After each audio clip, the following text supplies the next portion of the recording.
அனைவருக்கும் வணக்கம். திருநெல்வேலி ஜோதிடர் சொக்கலிங்கம் என்ற யூடியூப் சேனல் இது வரைக்கும் 1000க்கும் மேற்பட்ட பேர்களுக்குண்டான பலன்கள் பதிஞ்சிருக்கிறேன். ஸோ என் சேனலை சப்ஸ்கிரைப் பண்ணிட்டு ஹோம் பேஜில் போய் வீடியோஸில் பார்த்து வந்து அந்த பேருக்குடையவங்க உங்கள் பேர்களுக்குண்டான பலன்கள் தெரிஞ்சுக்கோங்க. குறிப்பாக அந்த இசக்கி தேவி அப்படிங்கிற பேருடையவங்க உங்கள் குடும்பத்திலேயே சொந்தக்காரங்களே நட்பு வட்டாரத்தில் இருந்தாங்கன்னா அவங்களுக்கு நம்ம வீடியோ லிங்கை தயவு செஞ்சு ஷேர் பண்ணுங்கள். நிறைய நண்பர்கள் ஜோதிடத்தின் மேல் பற்று கொண்டு நிறைய இடங்களில் ஜோதிடம் படிச்சுமே ஒரு ஜாதகத்தை கையில் கொடுத்தா பலன் சொல்ல திணறக்கூடிய ஜோதிட நண்பர்களுக்கும் ஏற்கனவே ஜோதிடத்தை தொழிலாக பார்த்துக்கிட்டு இருக்கிற ஜோதிட நண்பர்களுக்கும் என்னுடைய ஜோதிட பரிகார புத்தகங்கள் மக்களை நீங்கள் தைரியமும் துல்லியமும் பலன் சொல்ல உதவும். என்னுடைய ஜோதிட பரிகார புத்தகங்கள் லிஸ்ட்டை பெற ஸ்க்ரீனில் ஸ்க்ரோல் ஆகக்கூடிய டெலிகிராம் நம்பருக்கு மெசேஜ் பண்ணிங்க அப்படின்னா என்னுடைய புத்தகங்களுடைய லிஸ்ட்டு விளக்கங்கள் இந்த ஆரம் பார்த்துட்டு தேவையான புத்தகங்கள் வாங்கிடலாம். அஸ்ட்ராலஜிக்கல் கன்சல்டேஷன் ஜாதகம் பார்க்க, ஜாதகம் எழுத, பிறந்த குழந்தைகள் கரிச பேர் சூட்ட, திருமண பொருத்தம் துல்லியமாக பார்க்க, குல தெய்வம் அறியாதவங்க குல தெய்வம் அறிய, அஸ்ட்ரோ நியூமராலஜி, அஸ்ட்ரோ நியமாலஜி, ஜாதகமே இல்லாதவங்களுக்கும் பலன் சொல்ல போன்ற அஸ்ட்ராலஜிக்கல் கன்சல்டேஷனுக்கு தாராளமாக நீங்கள் நினைக்கலாம். குறைந்த குருதட்சணையில் தரமான ஆலோசனைகள் வழங்கப்படும். நேரில் வரணுங்கிற அவசியம் கிடையாதுங்க, ஃபோன்லேயே பலன் சொல்லிடுவேன். சரிங்க, இன்னைக்கு பதிவுக்குள்ளே போவோம். இசக்கி தேவி என்ற பெயருக்கான 50 வகையான நேமாலஜி பலன்களை பார்ப்போம். ஃபர்ஸ்ட் பாயிண்ட் புத்திசாலியாக இருப்பீங்க. ரெண்டாவது பாயிண்ட் சிரிச்ச முகமாக இருப்பீங்க. மூணாவது பாயிண்ட் நகைச்சுவை பிரியராக இருப்பீங்க. நாலாவது பாயிண்ட் அவ்வளோ சீக்கிரம் ஒருத்தர் பேச்சை நீங்கள் நம்பிடவும் மாட்டீங்க. அஞ்சாவது பாயிண்ட் பிடிவாத குணம் உண்டு. ஆறாவது பாயிண்ட் எல்லாரும் உங்கள் பேச்சை தான் கேட்கணும் அப்படிங்கிற ரொம்ப பிடிவாதமாக இருப்பீங்க.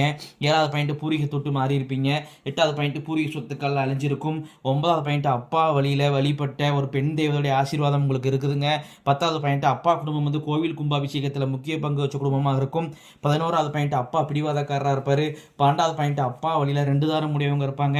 13வது பாயிண்ட் தனிமை விரும்பியா இருப்பீங்க. 14வது பாயிண்ட் சுமை தாங்கி போல சின்ன வயசுலேயே குடும்ப சுமைகள் குடும்ப பாரங்களை சுமக்கூடிய பொறுப்புகள் வந்துடும். 15வது பாயிண்ட் ஸ்கின் டிசீஸ் பிரச்சனை உண்டு. 16வது பாயிண்ட் நிர்வாகத்திறமை உண்டுங்க. 17வது பாயிண்ட் வேலையில் டென்ஷன் ப்ரெஷர் இருந்துகிட்டு இருக்கும். 18வது பாயிண்ட் நகையை தொலைப்பீங்க, ரொம்ப கவனமாக இருக்கணும். 19வது பாயிண்ட் உங்கள் மேலதிகாரி உங்கள்கிட்ட மட்டும்தான் கௌரவம் பார்ப்பாரு. 20வது பாயிண்ட் தாய்மாமா மற்றும் மாமனார் வரையில் விசைகள் உண்டு. 21வது பாயிண்ட் கலைகளில் ஆர்வமும் ஈடுபாடு அதிகமாக இருக்கும். 22வது பாயிண்ட் ஏதாவது ஒரு கலையை தெரிஞ்சு வச்சுருப்பீங்க. 23வது பாயிண்ட் யார்ட்ட பணம் கொடுத்து ஏமாந்துருப்பீங்க. 24வது பாயிண்ட் சிங்கிள் வருமானம் செட் ஆகாது, ஸோ ரெட்டை வருமானத்தை ஏற்படுத்திக்கிறது நல்லது. 25வது பாயிண்ட் கேல்குலேட்டிவ் மைண்ட் உண்டுங்க உங்கள்கிட்ட. 26வது பாயிண்ட் உங்கள் குலதெய்வமே பெண் தெய்வமாக இருக்கக்கூடிய வாய்ப்புகள் அதிகமாக இருக்குது. 27வது பாயிண்ட் ஜோதிடம் ஆன்மீகத்திலலாம் ஆர்வமும் ஈடுபாடு அதிகமாக இருக்கும். 28வது பாயிண்ட் பழகினவங்களே எதிரியாயிருவாங்க, நண்பனே பகையாயிருவாங்க. 29வது பாயிண்ட் என்னடா வாழ்க்கை அது இப்போ சரி தற்கொலை பண்ணிக்கலாமா அப்படிங்கிற மாதிரி லைஃப்பில் ஒரு சூசைட் அட்டன் பண்ணுவீங்க. ஸோ காரணத்தை கொண்டு அந்த மாதிரி நெகட்டிவ் தாட்டை வளர்த்துக்கிடக்கூடாது, பாசிட்டிவாக வளரும். 30வது பாயிண்ட் அப்பாவுடன் கருத்து வேறுபாடு உண்டு. 31வது பாயிண்ட் கோர்ட்டு கேஸில் உங்களுக்கு வெற்றியை கொடுக்கும். 32வது பாயிண்ட் அப்பா சொத்துக்கள் அழிஞ்சிருக்கும். 33வது பாயிண்ட் ஆண் குழந்தை நினைச்ச ஒரு மனக்கவலை உண்டுங்க உங்கள்கிட்ட. ஆண் வாரிசு இல்லைங்கிற கவலையோ, அல்ல ஆண் வாரிசு நம்ம கட்டுப்பட மாட்டேங்கிற கவலையோ, அல்லது ஒரு ஆண் வாரிசோடைய ஃபியூச்சர் நினைச்ச ஒரு கவலையோ உங்களுக்கு இருந்துகிட்டு இருக்கும். 34வது பாயிண்ட் அப்பா வழியில் அறுப்பு ஆயுளில் இறந்து போனவங்க உண்டு. அவங்களை நினச்சி அம்மா சுதரும் தயிர் சாதனம் கொடுப்பது புண்ணியத்தை தரும். 35வது பாயிண்ட் அப்பா கூட பிறந்தவங்க ஒருத்தவங்களோட மன வாழ்க்கையும் பாதிக்கப்பட்டிருக்கும். 36வது பாயிண்ட் சொந்த வீடு யோகம் உண்டு. 37வது பாயிண்ட் கணவர் எமோஷனல் டைப்பாக இருப்பார். 38வது பாயிண்ட் கடன் பிரச்சனை உண்டு. 39வது பாயிண்ட் கணவருக்கு வந்து ஃபைனான்ஷியல் பிரச்சனை இருக்கும். 40வது பாயிண்ட் கணவர் வழியில் விபத்து மூலமாக தற்கொலை செஞ்ச துர்மரணம் அடைஞ்சவங்க உண்டு. அவனாச்சு ஆத்மசாந்தி அவசியம் செய்யணுங்க. 41வது பாயிண்ட் கணவருக்கு வந்து எந்த ஒரு விஷயத்தையும் போராடக்கூடிய குணம் உண்டு. 42வது பாயிண்ட் ஆன்மீக சுற்றுலா புனித யாத்திரை பயணம் அடிக்கடி செல்வீங்க. 43வது பாயிண்ட் கணவர் வழியில் ஒரு பெண்ணுக்கு அநியாயம் இழந்தது பெண்ணுடைய சாபம் இருக்குதுங்க. இதனாலே குடும்பத்தில் வாழ வந்த பெண்கள் உங்கள் அத்தையாக இருக்கட்டும், நீங்களாக இருக்கட்டும், ஒரு விதமான மன டென்ஷனோடையும் கணவர் கூட கருத்து வேறுபாடுகள் இருக்கும். ஸோ அவசியம் இந்த பெண் சாவை நிவர்த்தி செய்யணும். இது சம்பந்தமான டீட்டெயில்ஸுக்கு வாட்ஸ்அப்பை தொடர்பு கொள்ளுங்கள். 44வது பாயிண்ட்டு அம்மாவுக்கு ஹெல்த் பிரச்சனை இருந்துக்கிட்டே இருக்கும். 45வது பாயிண்ட்டு அம்மா அழகானவங்களாக இருப்பாங்க. 46வது பாயிண்ட்டு லைஃப்பில் புது வீடு கட்டிடுவீங்க. 47வது பாயிண்ட்டு உங்கள் கூட பிறந்தவங்க ஒருத்தங்க உங்களுக்கு பகையாக இருப்பாங்க. 48வது பாயிண்ட்டு அம்மாவுக்கு வந்து போராட்டமான வாழ்க்கையாக இருக்கும்.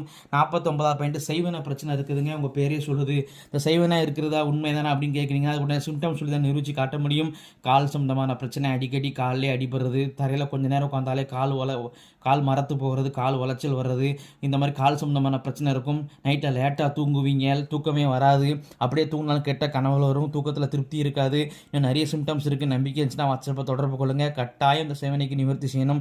அப்படின்னா தான் உங்கள் குடும்பத்தால் முன்னேற முடியும். உங்களுக்கு நம்பிக்கையானவங்க யாராக இருந்தாங்கன்னா தாராளமாக பண்ணிக்கோங்க. ஆனால் என்கிட்ட வந்தீங்க அப்படின்னா 2 மாதத்தில் நல்ல ரிசல்ட் இருக்குது. நீங்களே அனுபவ ரீதியாக நல்ல மாற்றங்களை உணரலாம். சரிங்களா? ஆனால் கண்டிப்பாக செய்யணும். ஏன்னா இல்லை அப்படின்னா திறமைக்கேற்ற முன்னேற்றம் இருக்காது. எவ்வளோ திறமை இருந்தாலும் உங்களால் முன்னேற முடியாது. ஸோ அவசியம் இதை நிவர்த்தி செய்யணும். 50வது பாயிண்ட், உங்களுடைய ஆத்மார்த்தமான தெய்வம் முன் ஜென்மத்தில் நீங்கள் ரொம்ப வேண்டி விரும்பி வழிபட்ட தெய்வம் இந்த ஜென்மத்தை அருபாலிக்கு நிற்கிது. அது யார் அப்படின்னு கேட்டிங்கன்னா இசக்கியம்மன் தாய் தாங்க. இத்துடன் இசக்கி தேவி என்ற பெயருக்கான 50 வகையான நியமாலஜி பலன்கள் முடிவடைகின்றன. இங்கே பேரை வச்சு 50 பலன் சொல்கிறேன் அப்படின்னா ஜாதகத்தை வச்சு நான் அதிகமாக இல்லை துல்லியமாக சொல்லுவேன் அப்படிங்கிறத யோசிச்சு பாருங்க நண்பர்களே. ஸோ ஒரு முறை அஸ்ட்ராலஜிக்கல் கன்சல்டேஷனுக்கு வாங்க. நன்றி நேயர்களே, நன்றி, வணக்கம்.